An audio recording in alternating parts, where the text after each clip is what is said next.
ఈ water bottle ధర ఎంత ఉంటుంది? ఒక 10 రూపాయలు ఉంటుంది. ఇందులో ఏముంది? నీరుంది. మరి ఈ బాటిల్లో ఈ నీరు బదులు నేను పాలు పోస్తే ఈ బాటిల్ ఖరీదెంత?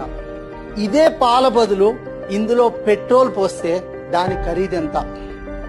అదే పెట్రోల్ బదులు దీంట్లో నేను పాదరసాన్ని నింపితే దాని ఖరీదెంత? అదే పాదరసం బదులు బంగారాన్ని పోస్తే ఈ బాటిల్ నిండా ఉన్న బంగారం ఖరీదెంత? అంటే బాటిల్ మారదు, కంటైనర్ మారదు, కంటెంట్ మారుతుంది, మన కంటెంట్ మారుతుంది. ప్రపంచం నీకు విలువనిచ్చేది ఈ శరీరానికి కాదు, ఈ మెదడులో ఉన్న జ్ఞానానికి. నీలో ఏది ఉంచుకున్నావన్నది ప్రపంచం నిన్ను గౌరవించడానికి సాధనం అవుతుంది. నీ విలువ పెంచుకోవాలంటే నీ కంటైనర్లో ఏ కంటెంట్ ఉండాలో నువ్వే నిర్ణయించుకో.